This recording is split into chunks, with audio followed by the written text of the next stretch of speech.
Hey guys, I am back once again. For those of you who do not know, my name is Seek Cindy, reporting for PMP TV. I specialize in relationships, mental health, psychology, and basically all things to do with wellness and well-being. So if you guys have any questions or any requests to do with those areas, don't be afraid to ask me or to request a special segment. So we're just going to wait for a few more people to come in. Hi everyone, how's everyone doing today? I hope I have some of the people from my last segment because you guys asked amazing questions. I really do love the questions. So what I always do is I leave like 10 minutes at the end after I've spoken and introduced the topic just for us to deal with the questions. So you guys can continue asking questions along the way. And sometimes I will stop to expand on your questions, especially if they're very relevant to what I'm saying. But most of all, we will save the questions for the end. How is everyone's night going? Once again, where is everyone? Where's everyone watching from? What time is it where you guys are? See, I came on much earlier today so I can catch all of you because I was quite late last time. So a lot of people didn't actually get to catch the segment. Right. So you guys can never say I don't make an effort because I appeared bright and early today, just so we can have a more well-rounded discussion. So like I said, I love it when you guys get involved with the debates. I don't just want to talk at you. I like you guys' feedback, so tell me about your experiences, especially as we're talking about relationships. And I know so many people have so many interesting relationship stories to tell. Don't be shy, guys, to share some of your stories with us today. And the topic we will be discussing today is relationships and boundaries in a relationship. And I thought it was quite an interesting subject for us to go off and carry on from the last segment. Those of you who did tune into the last segment, you will know that we were discussing paranoia as a mental health issue, and also paranoia in relationships. If you didn't catch that, it would be really good for you to watch that back after this segment, because a lot of good points were actually raised and discussed in that last segment. And I just thought it was really nice to carry on through to boundaries in relationships because it all really relates. People who are paranoid in relationships, like I mentioned, there's usually not very many boundaries that are respected. There's usually an overlap of boundaries, especially when you find these people going through your stuff, going through your emails, your phone when you're not looking, accusing you of things, trying to take control of your life. These are just some of the topics that we discussed in last segment. It was like 2 days ago, I think. And we spoke about the ways that paranoia can actually work both ways. So a paranoid person might be very fearful that their spouse is lying to them, hiding something from them, or cheating on them. But a lot of the times it is also the paranoid person who is hiding something, who is lying, who is trying to cover their tracks. So that is another interesting way that boundaries can be breached. So that is what we're focusing on today, guys. Relationships and boundaries in relationships. So we're just going to wait for a few more people to join us and then I'm going to go ahead. Hi guys, how's everyone doing tonight? I hope everyone is feeling very calm and relaxed. I had my relaxing music on actually. I don't quite know where it's gone. Let me put that back on. You guys know I always like to create a very calm ambience and energy when I'm on. I like everyone to feel very comfortable. So like a little safe space that we create here where people can openly and honestly discuss whatever's going on. Okay, and I hope everyone is feeling well. I hope everyone is in good health. I hope everyone is energetic. I hope everyone is well rested. I know there's a lot going on in the world right now, and it can affect a lot of people's mental health and emotional balance.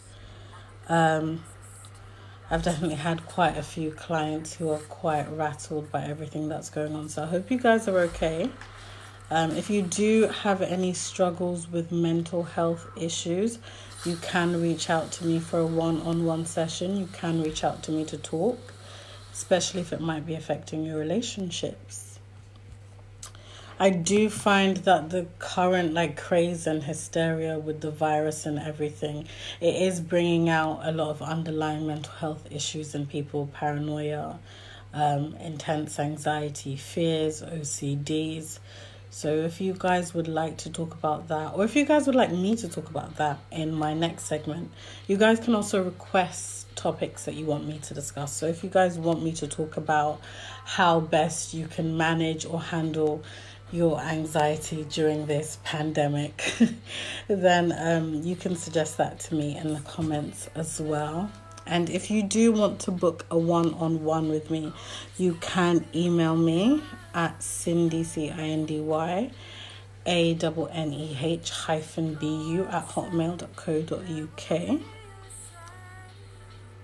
You can pay me a little visit at seekcindy.com, or you can find me on Instagram, seekcindyofficial. You can find me on Twitter at seekcindy. So if you guys want to find out more about relationship harmony, about some of the things that couples usually deal with in relationships when they are struggling with mental health, when one partner is struggling, then check out my websites. Check out some of the information that I have to offer, where I regularly speak about mental health issues and relationships. Okay. So once again, you guys, just before I start, I'm going to have to introduce myself quite a few times as we go along, just until everybody gets a bit used to the segment setup. So I am Seek Cindy, reporting for PMP. I specialize in relationships, relationship counseling, psychology, mental health, anything to do with trauma survival, trauma maintenance. So any questions that you have, or any queries that you guys have in relation to those topics, you can suggest to me. And yeah, guys, like I said, just before we begin, I do love your questions. I set aside 10 minutes at the end of every segment to handle and answer all the questions that I ask. So if you guys find that whilst I'm talking, something reaches out to you, or something clicks in your mind that you want to ask, or that you may have experienced, then definitely let me know. Okay, guys, so here we go. Let's start. So today's topic is about relationships, boundaries, and boundaries in a relationship.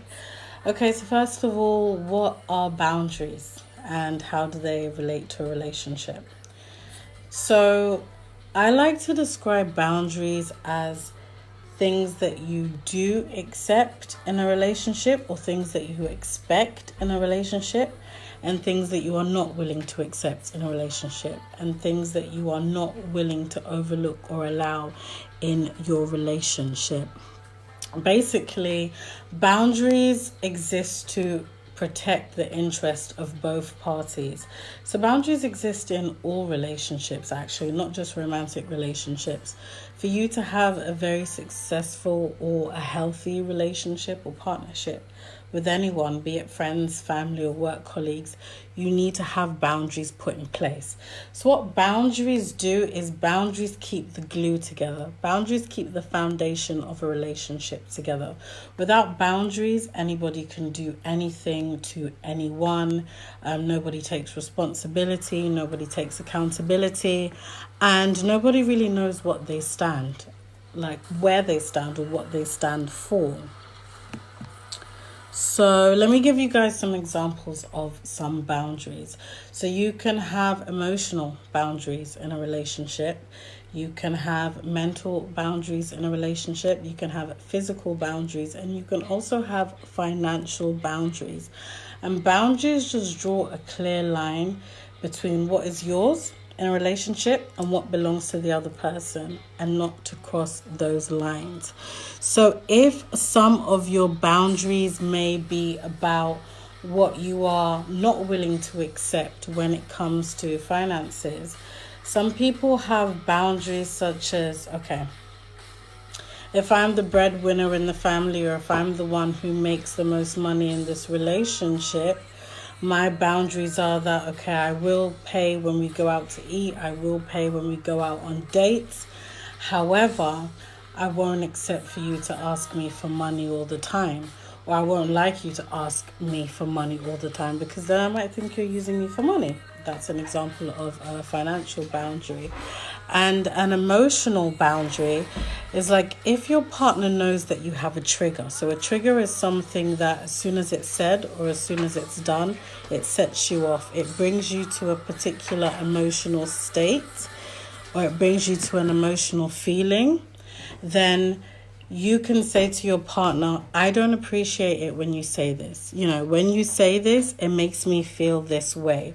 Or when you do this, it causes me to have a negative emotional reaction. That's an emotional boundary. So that's protecting your emotions and expressing what makes you feel comfortable and what makes you feel uncomfortable. And like a physical boundary could be, sometimes you have people, especially in the beginning of a relationship, who like to take their time when it comes to physical intimacy and physical boundaries. Some people, it's not even just in the beginning. You know, you have some people who don't like to be touched in a certain way. You have some people who don't like hand holding. You have some people who they have so many different qualms and issues with people invading their physical space. So in a relationship, a physical boundary could be your partner understanding that sometimes you do want to be left alone, that sometimes you don't necessarily want to be touched, or you find it too soon or too premature to take certain physical steps. So that is just some examples, you guys, of what boundaries in a relationship can be and what boundaries in a relationship are. So on to why boundaries are so important to have in a relationship. Boundaries are important to have in a relationship if you expect to have a healthy relationship, or if you expect to have a functional relationship. If you don't have any care or any regard for how healthy or functional your relationship is, then you don't need boundaries, okay? Because like I said in the beginning, boundaries exist to protect the interests of both. It allows both to take accountability. And boundaries are great because when you have boundaries, it sends a message not only to yourself, but to the other party and to people around you that you love yourself, you know, that you have standards for yourself, and that you know who you are and you know who you want. You know what you like, you know what you don't like, you know what makes you feel good, and you know what makes you feel disrespected. And sometimes the person on the receiving end of the boundaries, the person who you have the boundaries to, doesn't always necessarily see the boundaries as a positive thing, but they don't even realize that the boundaries are a positive thing even for them. Because if somebody gives you their boundaries and you can stick to them, that person can open up their vulnerability to you. They can become even more intimate with you because they trust you to create a space for them in which they can feel safe, wanted, valued. And they don't think that they constantly have to tell you what to do or what not to do, because you already know. You know their boundaries and you have their boundaries put in place. So one of the topics we're actually going to go a little more in depth with today is also BPD. So BPD is categorized as a personality disorder, and BPD is short for borderline personality disorder. Now, a lot of people get BPD confused with bipolar disorder, and of course that's understandable because some of the traits and expressions in the two are similar. However, the difference with BPD is the moods change quite rapidly, much more frequently. So with bipolar disorder, you can have a person who experiences extreme highs and extreme lows, but the period of time that they experience those mood switches will last a little bit longer. So if you have a bipolar person who is depressed or suffering from depression, they will have a depressive episode for maybe an entire day, maybe a few days, maybe a few weeks. And then when they switch into the impulsive or the very high frequency vibration, they will also display these symptoms for days at a time or weeks at a time. However, the difference with BPD is these persons do experience mood variations, very high highs, very low lows, but they do this so frequently. Okay, so it will be so many times a day. They can have 10 moods in a day. They can have 5 moods within an hour. It's very quick for them to switch between feelings, and their feelings and emotions are always very extreme and felt to the extreme. Okay, so the reason that we are talking about BPD today also when we are talking about relationships and relationship boundaries is because BPD is a condition that can make it very difficult for you not only to have but to maintain boundaries in a relationship.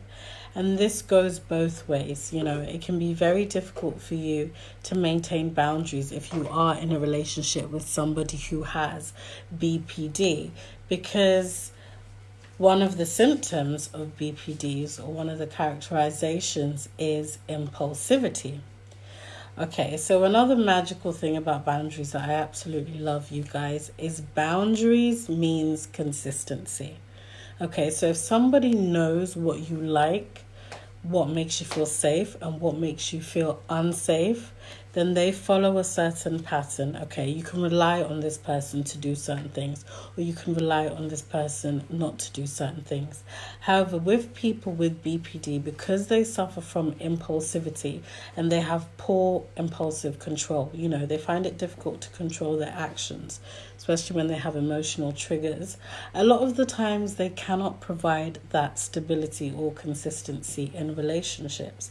So if you've already gone over a boundary with this person and you've told them, okay, you know, when you turn up late, it makes me feel unsafe, it makes me feel unloved, or it makes me feel disorganized.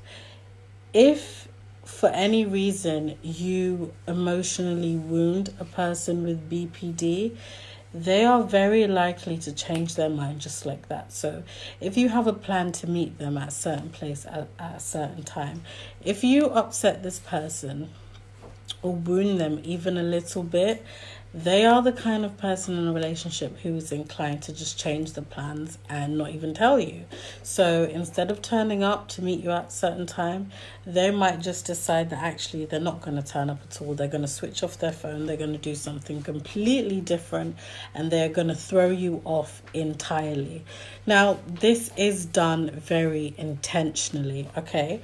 So a way for you to recognize whether you may be dealing with somebody who has BPD is if you have somebody who seems to do things to spite you, especially if you find that they retaliate to things that they find upsetting. So if you do something to them that might even be unintentional, but you can sense that they are upset or they are concerned about this thing, if in the next few hours or the next few days you find that this person reacts by doing something to get back at you, or by violating your boundaries that you've spoken about in the past in some way, then you just might be dealing with somebody who has BPD. So in a healthy or a functional relationship, of course, people get upset, people get slighted all the time. However, usually when you do upset your partner or you do something that makes them feel disrespected, in a healthy partnership, this person will communicate this to you. Okay, functional relationships are all about communication. And for communication to exist, there has to be emotional vulnerability and emotional openness. And that is another thing that people with BPD really do struggle with. So One of the most recognizable traits for people with BPD is an intense fear of abandonment or rejection. So, at their very core, a lot of the behaviors of people with BPD is motivated by the fact that they are extremely worried about the person who they love or the people who are around them abandoning them. Now, I believe this is because, on a deep, profound level, a lot of BPD sufferers do think that there is something wrong with them. They do feel that somehow, just by way of being, that they are unlovable, unworthy, or even harder to love than ordinary people, or people who they perceive to be different from them. So, a BPD sufferer will usually be extremely and incredibly sensitive. You might find them more sensitive than your average person, especially very sensitive to criticism. So to them, correcting them or telling them what your boundaries are, or even asserting what your boundaries are, may be seen as an alarm that you're about to abandon them. So, whereas a person without BPD may hear your criticism, accept your criticism, and understand that maybe there are some ways that they need to change, a person with BPD, if you do criticize them, they are likely to think that you are completely shaming or rejecting their entire character, who they are and what they stand for. So BPD sufferers see life in very black and white, okay? So things are either absolutely perfect and magical for them in a relationship, or things are devastating, terrible, and everything is going wrong. Okay, that is the reason so many BPD sufferers also suffer with depression, because when they are at their lows or when they are perceiving things as bad, they tend to perceive things as absolutely terrible, inconsolable, and there is no way out of this thing. Okay, and a lot of the time this can have an impact and a toll on their relationships, because what might be an ordinary argument amongst lovers, or what might be something that the two of them can work upon and fix, a BPD sufferer may see this as the end of a relationship. They may see this as a symbol or a signal that their spouse is about to leave them. And a lot of the times, people with BPD actually become what is called a self-fulfilling prophecy. So if you believe subconsciously that somebody is going to leave you or somebody is going to reject you, a lot of the times you will find that somewhere along the line this actually will happen, and this person does leave you and abandon you. I mean, does that mean that you were right the whole time? Not necessarily. So a self-fulfilling prophecy is somebody who focuses energy or intention on a certain outcome or something happening, so much so that they materialize this thing, they manifest it, and it actually does happen. So with a lot of BPD sufferers, when they're worried that their partner is going to abandon them, what they will begin to do is they will begin to cling on even tighter to their partner. Okay, they might begin to suffocate their partner in attempts to keep their partner from leaving them. So they may find themselves calling their partner obsessively even more. They might find themselves turning up at their partner's house. They might find themselves becoming incredibly suspicious of their partner, questioning their partner about their motives, what their partner is doing, and inevitably, suffocating and pressurizing their partner so much that their partner does need space, that their partner does want distance, and their partner does eventually end up separating from them. And the very unfortunate thing is, with people who suffer from BPD, this tends to happen to them a lot. They will face these unstable relationships almost time after time, because they do keep following out the same patterns. And unfortunately, what it does is it reaffirms or confirms to the person with BPD that actually they are unlovable, that they are unwanted, and that everybody who they get into a relationship with will eventually leave them. Okay, which brings me on to another symptom of BPD, unstable relationships. So what you will find with people who suffer from BPD is their relationships are very, very intense, okay? They are very hot and heavy. So it's not uncommon for somebody to meet someone who has BPD and think that they have met their soulmate, that they have met the love of their life, they have met a spiritual partner with intense magnetism, and that they've met the person who they will spend their whole life with. This is because one of the traits that's actually quite beautiful about people with BPD is they love very, very hard, okay? They love very intensely. And in relationships, they are willing to put their all into relationships. They are willing to give their all. And they really are some of the most typical traditional romantics that you will find. However, because their relationships are so unstable, this dramatic, intense, and magical love doesn't usually tend to have much longevity, okay? So for a lot of people with BPD, they will come in very hot and heavy in the beginning, and they will have this absolutely magical love story maybe for the first few weeks or for the first few months, and then reality will start to set in. So what they do is they tend to idealize their partner. Okay, so they'll create an image of their partner as the most amazing person they've ever met. And I call this princess syndrome sometimes, because female sufferers of BPD do this with the men they meet. They can meet a new partner and think that this person is going to be their knight in shining armor. This is going to be the person who swoops in and saves them, rescues them from whatever emotional turmoil that they're going through, and gives them the world. Okay, this is the first initial phase of the relationship for a person with BPD. And then somewhere down the line, a few weeks later, a few months later, reality begins to set in, and they get to know this person a little bit better. And because this person begins to settle and get comfortable in the relationship, which is what is supposed to happen. You are supposed to develop a comfortable stability in a relationship.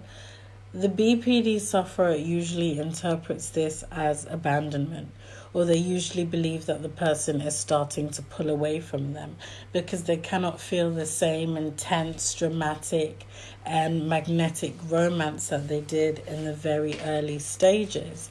And what you have to remember as a person who suffers from BPD is always searching for the signal that somebody's going to abandon them anyway. Okay, so they're always looking for signs, they're always waiting, and they're always watching. And you have to know, if you search for something hard enough, you are going to find it. So any very small or perceived slights, such as somebody taking a little bit extra time to text back, or perhaps somebody not picking up the phone straight away, or even somebody spending more time on social media than usual. A lot of people with BPD will begin to interpret this as the beginning of their abandonment. Okay, so a lot of them develop fantasies in their mind that are in alignment with extreme paranoia. So this person will usually think that there are stages of their abandonment. They think that nobody abandons them just like that. They think there are processes, and that if they look closely enough, they can begin to see where the abandonment is taking place. Okay? So anything that might be regular in a relationship, a person with BPD might see it from a distorted perspective and see it as something different. See it as a sign, signal, or symptom that the first stage of their abandonment is supposed to take place. Okay, so what I really wanted to do is to discuss with you the idea of stability, and of a calm stability that takes place in relationships. Okay, so the way that you identify healthy, stable, or functional relationships is if your relationship does have that calm, fixed foundation about it. Of course, you are going to have disagreements in relationships. Every couple or every partnership has disagreements. But if you find that even through your disagreements, there is a calm stability there, and after the argument, you return to a certain calm. Okay, so there's not so much anxiety surrounding your relationship. So if your partner doesn't text back straight away, so if your partner doesn't pick up the phone straight away, you're not immediately triggered to start getting suspicious about what's going on, or to start fearing that you might be abandoned, because you have this calm sense of stability in the relationship. It's something that you fall back on. So I would say it is like the default setting of relationship. Okay.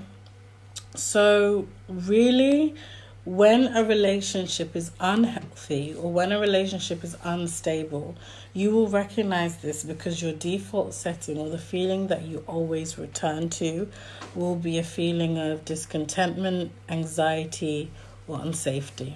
Okay, so you might swim back and forth between sometimes feeling stable and sometimes feeling jolly, but the feeling that will always return to you, and the feeling that you will always return to, is this feeling of anxiety and unsafety. That's one of the ways that you can recognize if a relationship is unhealthy for you, and if boundaries are not being met on one or both sides. Okay.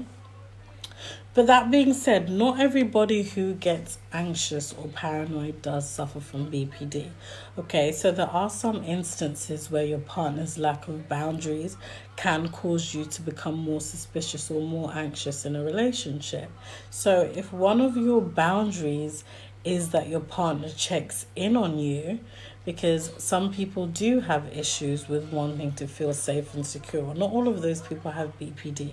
So if one of your boundaries is you like when your partner checks in on you at least daily, and you go 1 day or 2 days or even 3 days without hearing from your partner at all, that is to be considered a breach of boundaries. Okay, so in order to have your boundaries respected, you need to respect your boundaries also. So what you can't do is think that maybe you're being irrational, or maybe you're asking for too much, or maybe you're being too needy and clingy. Okay, there is absolutely nothing wrong with having boundaries. That's the first thing I want you guys to understand. Boundaries are healthy. Okay, boundaries exist to protect the interests of both. Boundaries is not being whiny. Boundaries is not being over emotional. Boundaries is not asking for too much. Boundaries is all about what makes you feel safe, and what helps the people around you who care about you to also help you to feel safe, and vice versa. Okay, and boundaries can be born from so many things. Boundaries come from so many places. Boundaries can come from your childhood experiences.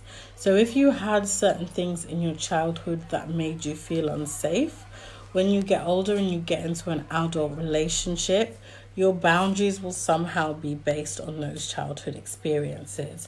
So, for example, like BPD sufferers, if you were neglected in your childhood, or you were abandoned in your childhood, or your parents spent a lot of time away from you, one of your boundaries might be that when you text your partner, they do try to make an effort to text you back. Or one of your boundaries may be when you call your partner and they don't pick up the phone, then they call you back at a specific time. Okay, this is all about reassurance and affirmation. So it just goes to show you once again just how important boundaries are. Because in a relationship, in a romantic relationship, what we really do is we allow our inner child to take the front seat. This is the most vulnerable and intimate aspect of ourselves. So if you find in a relationship your boundaries are being disrespected, it usually means that your inner child is being triggered. That childhood version of yourself, however they perceived love to be, is being triggered. So boundaries are very important. And boundaries is not just about feeling like you're not losing yourself in a relationship. It's not just about being egotistical, and feeling like you're not being taken advantage of. Most of the times, boundaries is something very serious that protects your emotions and the development of your emotions in the relationship. Okay. And boundaries can also come from your love language. Okay, so a person's love language is how they express and experience love. So some people's love language is through physical touch. Some people like to be touched, or they like to touch to communicate to their partner that they are in love with them or that they appreciate them. Some people's love language is acts of service. So some people like for their partner to do nice things for them, or some people like to do nice things for their partner to show their partner that they care about them. Some people's love language is gift giving. Some people's love language is gift receiving. So you'll find that some people feel most loved when you are buying gifts for them, when you are presenting gifts to them. So it's all about knowing what your love language is. And once again, I'll say that love language goes back to childhood. For some people, you may find that in your childhood, you never really received presents. You know, perhaps birthdays would come and Christmases would come, and your parents or your family never really made a big deal out of it. But maybe to you as a child, it was important because you might have seen everybody else around you get gifts. So as an adult, receiving gifts from your partner may be a way for you to feel loved by your partner, you know. And once again, it's all about boundaries, because you might have a partner who feels as if due to their boundaries, you know, they don't want to be with somebody who wants to be gifted all the time, or they feel used being with somebody who wants to be gifted all the time. So for you to have a healthy and functional relationship, you do need to ensure that the person you're with not only understands your love language, but your love language also does not cross their boundaries, and vice versa. As you can see, there is a real science to relationships. A lot of the times we meet people, we're attracted to these people physically, emotionally, mentally. And, you know, we get with these people and we think, okay, I'm probably supposed to be with this person. And then clashes start to come up. Like I said, arguments and disagreements are normal. But if this is reoccurring, ongoing, all the time, a lot of the times it means that you are not compatible with this person, either because your boundaries clash, or your love language clashes, or your childhood needs and your inner child desires are not being met. And, you know, that's okay. That doesn't necessarily mean that one or both parties have failed in the relationship. Sometimes it's just the science of things. It's just who the person is. It's just about who you are. So it's so important for us to know what all these things are, you know, what your boundaries are and what your love language is, especially if you are somebody who has a lot of love to give, and you are somebody who can tend to throw away your mind in a relationship and completely lead with your heart, you know, because a lot of the times when we do that, we can start to drop our boundaries a little bit and pretend, because it's always pretend that our boundaries are actually not as important to us as they are. And that's the worst thing that you can do in a relationship, because it is going to lead to you being severely unhappy, you know, and your happiness will deteriorate over time. Also, the longer that you are in that relationship, the worse that you will feel. Okay, so some of the ways for you to know what your boundaries are is you can write a list, and I always really advise this, okay? So you can think about your most recent relationship. It can be a relationship that you're in, or it might be in relation to your past relationships. And if you can think of the traits and the things in this relationship that bothered you the most, or what your partner does, or what your partners did that triggered a negative reaction in you the most. Okay, so if you can write down a list of that, that's going to help you to know what your boundaries are and what your love language is. Okay, so I gave you guys some examples of some love languages that I've named, but there are also so many different love languages. In the comments, if you guys can tell me about any different forms of love languages. If you guys have a specific type of love language that I haven't mentioned, you can also share that with us in the comments. And remember, guys, love language is the way that you like to be loved, the way that you perceive love to be. Okay, because let's say that your love language is receiving gifts, and then you get with somebody who their love language is acts of service or quality time, spending quality time together. Okay, that person is not going to understand why it's so important for you to receive gifts. They're not going to understand why you like having them give you nice perfumes, why you like having them buy you trainers. They're just going to think, I'm doing everything I can. I'm spending time with you. Anytime I'm not at work, anytime I have free time, I'm with you. So what's the problem? What are you still complaining about? Yeah.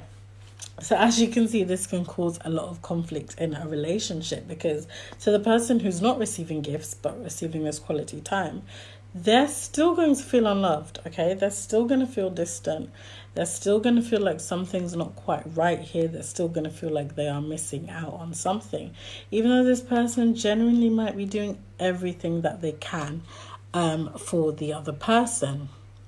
So it's really important for you guys to have this discussion in your relationships about what your love language is and what some of your boundaries actually are. Okay,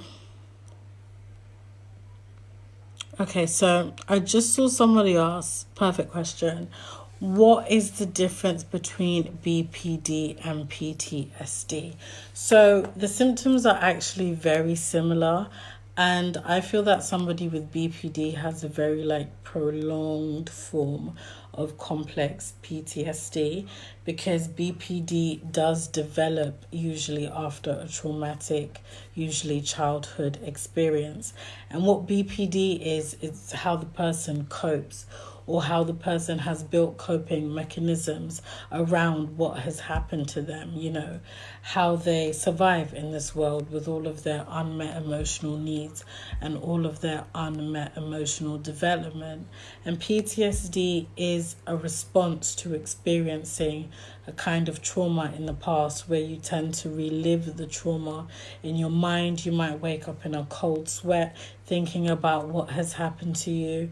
You might be present in your normal day, doing your normal things, going about your day-to-day routines, and you will start to get flashbacks, imagery, or thoughts of this event. And this can be long after the event has happened, even if you're safe now. And BPD can be the same.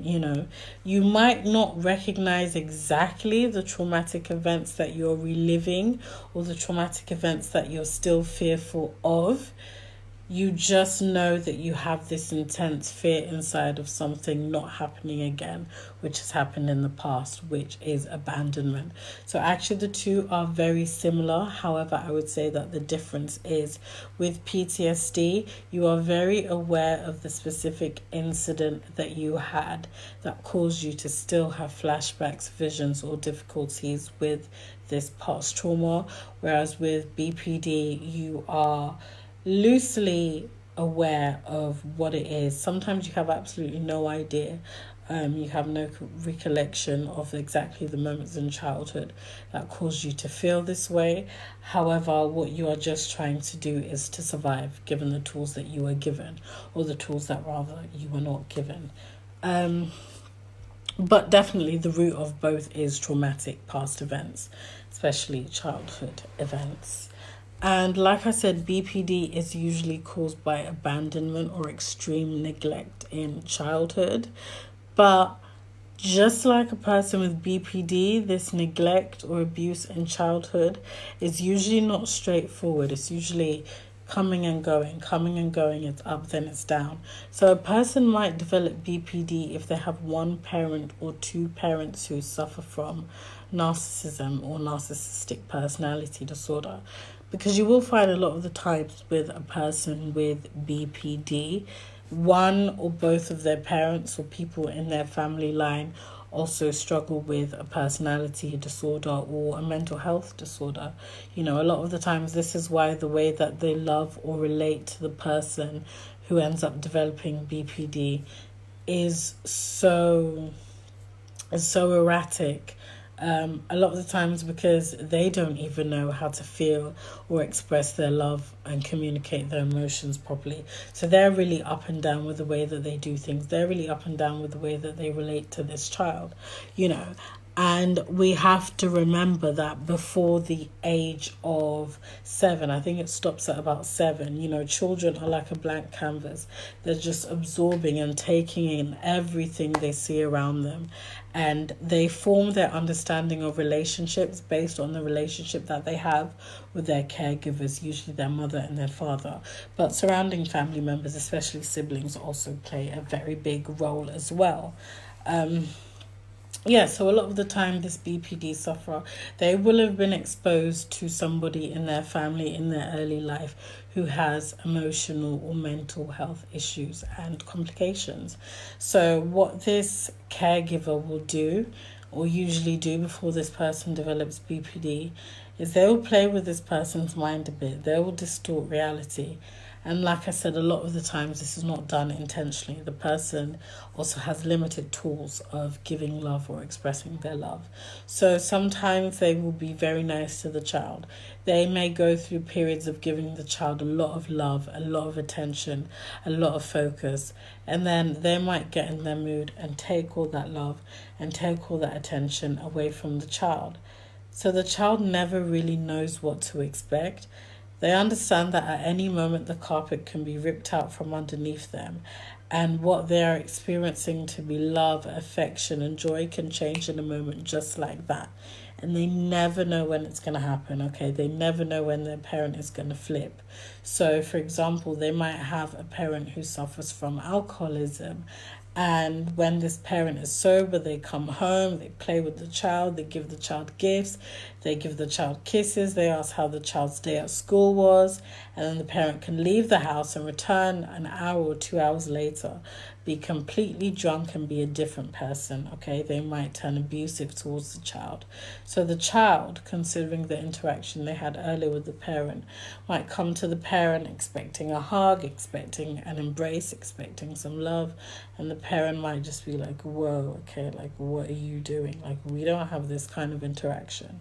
And of course the child would be very confused, like, but you know, a few hours ago we were playing, everything was fine, and then, you know, the parents' abusive tendencies can just come out.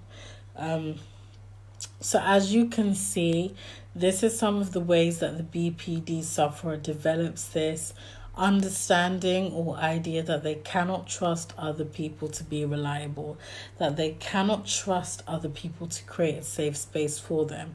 So even when things are good, a person who suffers from BPD can be waiting for the thing to turn bad, just like that. And you know, it's quite a sad situation, especially because these people do find a lot of the times that their worst fear does come true, and people do end up abandoning them. A lot of the times people do not even have the tools to be able to understand, let alone sustain a relationship with somebody who suffers from BPD. And you know, the very real worry is if the person who suffers with BPD has no idea that they suffer from BPD, you know, so they've never got help for it, they've never got support, and they can never admit it. So their partner has no idea what's going on. Their partner just thinks, okay, this person is behaving very erratically, this person is being a little bit toxic, or this person who I'm with is now abusive, okay? That's the very real worry of not having enough vulnerability or even confidence to admit that you have BPD. Because I do believe it takes a certain level of confidence for somebody to admit, you know, I have this issue, but I'm working on it. I'm going to get out for it, and I'm still lovable, you know, I'm still whole, and I can still be a good partner. Because I don't necessarily believe that everybody who suffers from BPD is a terrible partner, especially if they're aware of their condition and they are seeking some help for it.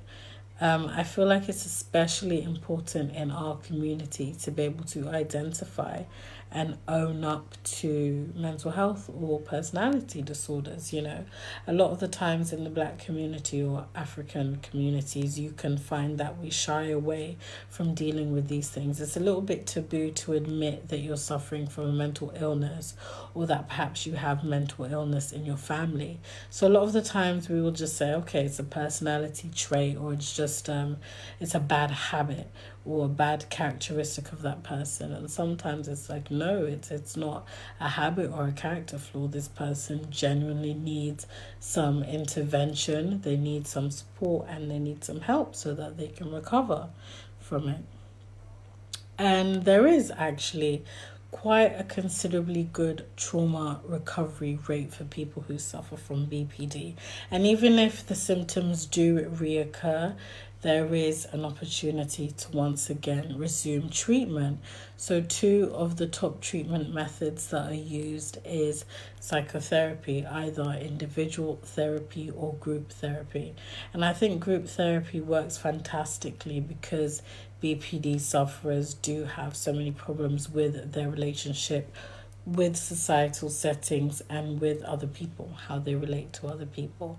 So I think group therapy is an amazing way for them to learn how to integrate into a group and into a community successfully without feeling like they're going to be abandoned, because they have the safety and the group network of knowing that everybody there is there to help them and support them in some way. When it comes down to it, what these people really need is security. But as you know, security works both ways. They cannot get security in a relationship if they don't have security within. So the up and down, the unstable emotions, the unstable thoughts, the impulsive behaviors that BPD sufferers do have, it really does rob them of the opportunity and the ability a lot of the times to be able to experience emotional stability within. Okay, and apart from taking medication, there are some ways that BPD sufferers can work on having more stability and emotional stability in their lives.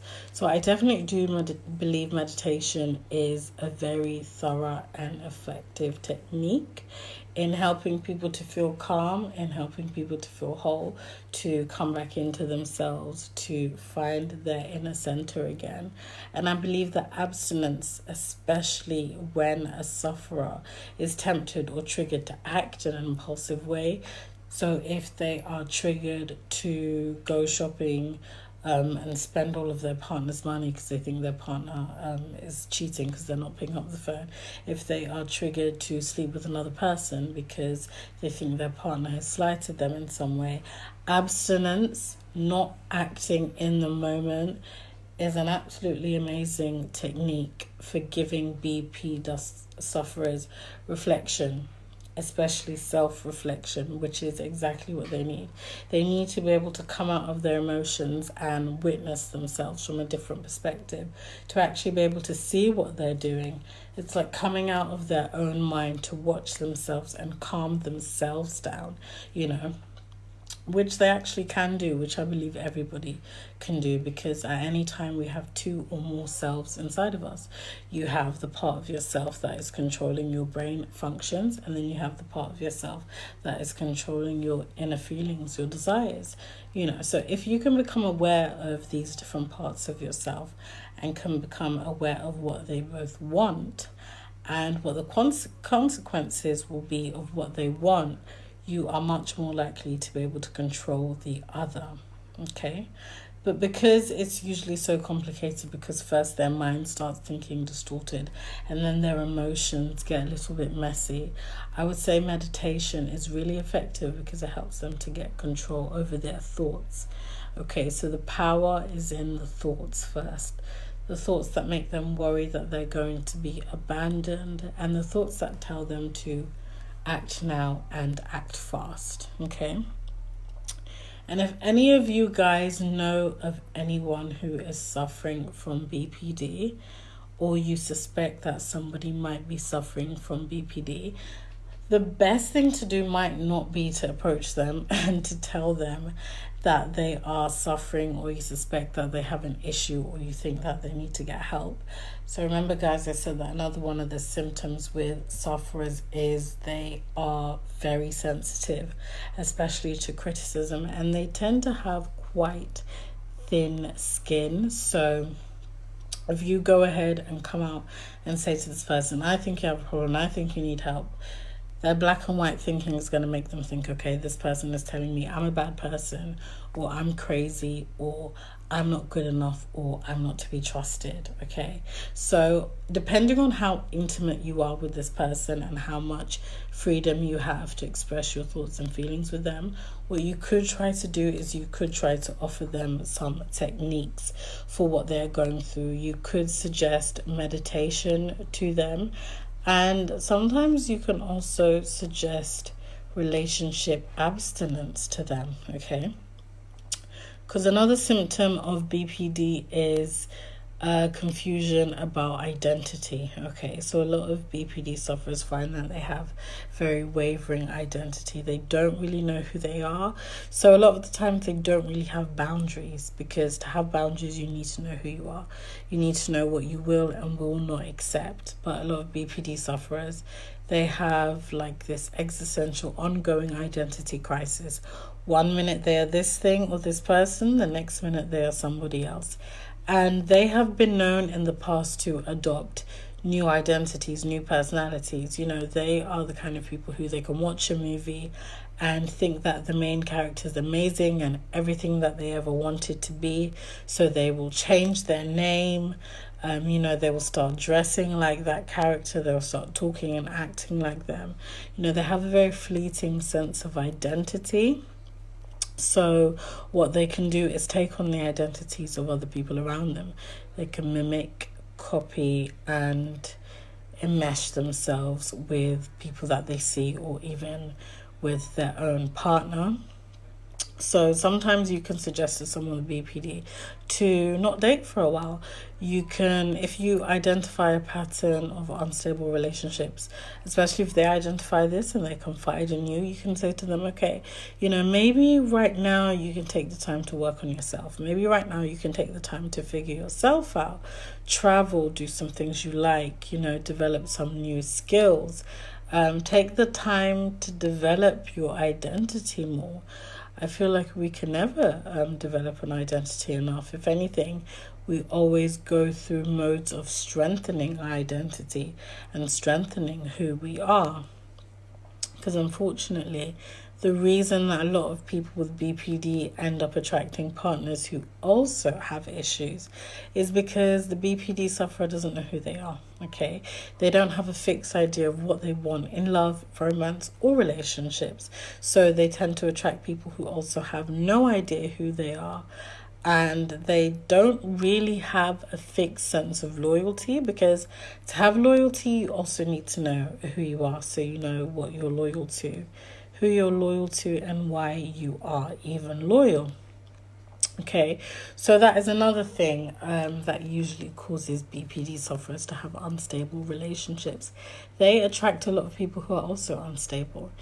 And why this happens is because a lot of the times at the beginning, like I said, they move 100 miles per hour. So the person on the opposite end of the relationship who's also moving 100 miles per hour usually also is not likely to notice red flags and is not likely to have any boundaries. Okay, when someone has boundaries, they allow a relationship to have a slow build. They might start off as friends, they might date for a while, but they might spend a lot of time talking and getting to know each other. A BPD sufferer or a codependent person, which is usually who they attract, they are going to want to get together like this at the speed of light. They're like, you need to love me and you need to accept me and you need to take me now before you realize there's something wrong with me. Okay? One thing you have to remember, they have this internalized belief that something is wrong or faulty about them. Okay, so another symptom is if you find yourself in a new relationship that's moving at 100 miles per hour and you guys are falling head over heels straight away. Like I said in the last video, that is a red flag, and that is probably a sign that the relationship is not off to a healthy start or healthy foundation.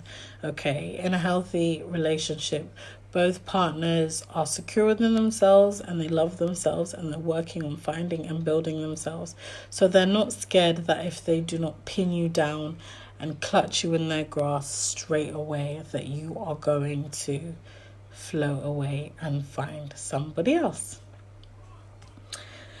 Yeah, okay guys, I hope I explained BPD fairly well to you, and also boundaries in a relationships.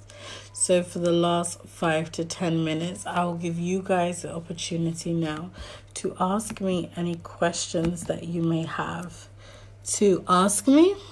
Okay. If there's anything you guys want to know about relationships, about BPD, or about boundaries or having boundaries that you would like for me to answer, then you can let me know in the comments. If you guys want to talk to me one-on-one, if anything I said today stood out to you, or if you find yourself identifying yourself with any of the traits that I mentioned or I described and you want to talk in private, you want to get some help, or you want to get some help for somebody you know or somebody you love, like I said, you can email me. So that is CINDYANN for Nathan, EH-BU at hotmail.co.uk. You can book a private one-on-one session with me where we can talk and we can sift through your issues and find some ways for you to develop healthy coping techniques and effectively heal. If you want to view more of my work, I'm a writer also. So if you want to read some of my work or some of my articles, go to cindyanabu.wordpress.com, seekcindy.com. Or you can find me on Instagram at SeekCindyOfficial or on Twitter at SeekCindy. So these are all my handles, you guys, for you to find all of my work, all of my information that I have about relationship support and guidance. Okay. So if you guys feel like I missed out on anything today that you want me to expand or develop on, I will be back for another segment. Like I said, you guys can actually suggest topics for me that you want me to discuss. Anything to do with the areas that I discussed today. Or like I said, I love to do research. So if you have a particular topic that might be a little bit out of the range of what I do, I don't mind doing some research about that topic. I love doing research and putting my own spin and twist to it, and then coming back and giving that information to you guys, and also opening up a debate. Okay, so I love to receive that feedback from you guys. I don't just want to talk at you. You guys have amazing questions, insights, and feedback. So I also love to hear from you so we can expand our knowledge and understanding. Yes, yeah, exactly. BPD is it's also in line with depression. So a lot of people with BPD obviously do develop depression. A lot of them already have like these feelings of emptiness inside, you know, no matter what they do. A lot of them also have this loneliness that seems to follow them. And that's why a lot of the times you will find them jumping from relationship to relationship. Not always, but a lot of the times you will find that when one relationship ends, they get very desperate to prove to themselves, or sometimes prove to other people, that they are worthy of being loved and that there's nothing wrong with them. So they will fly immediately into another relationship.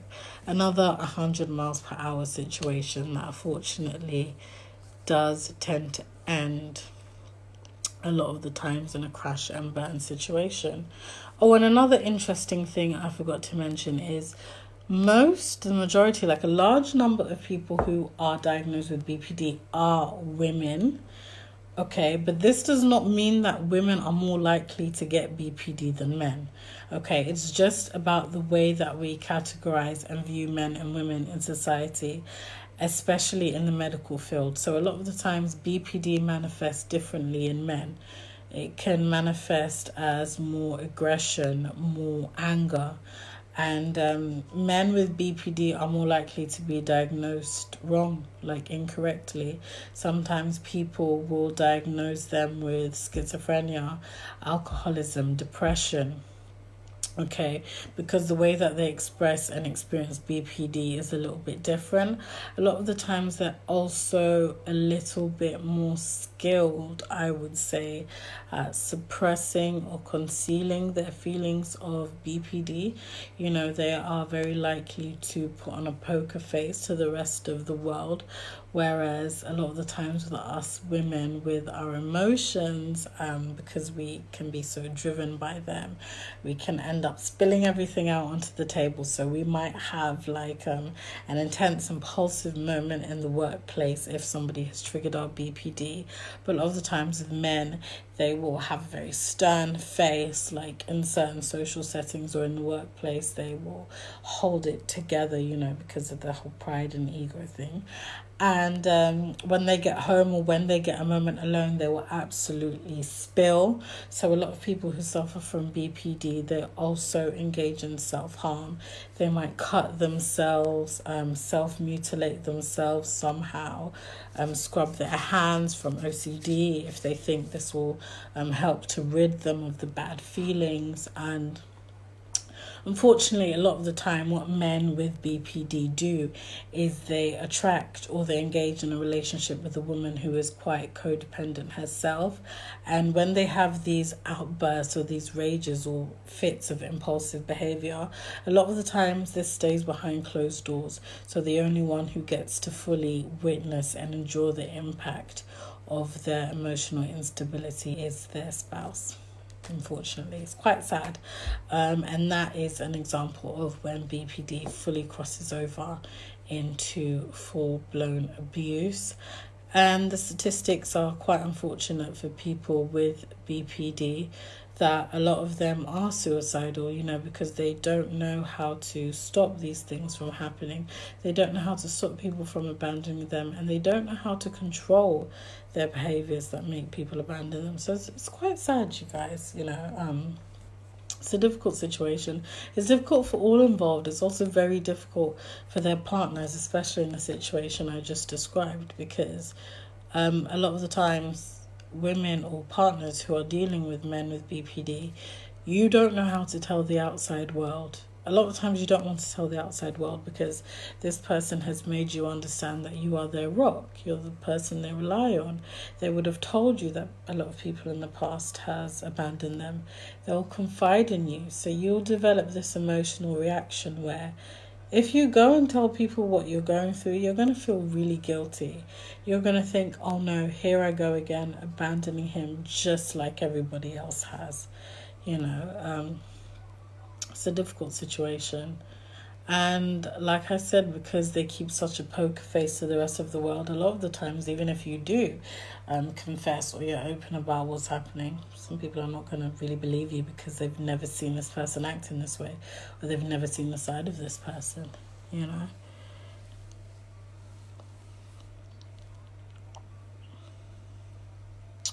Can people with BPD do regular jobs? A great question. Just like the unstable relationships, a lot of people with BPD also have unstable jobs. This is because of the emotional instability sometimes.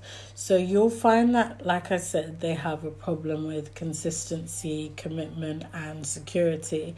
So if a person with BPD has had an argument, intense argument with their partner, maybe the night before, The next night, instead of getting to work at 9 a.m. in the morning, what this person may be likely to do is just drink themselves into a coma, or decide not to go to work at all because they just need to talk to their partner, or they just need to make their partner see sense, or make sure their partner doesn't leave. So instead of getting on the train to work, what they will do is they will redirect their route, march all the way to their partner's house, and be banging down the door.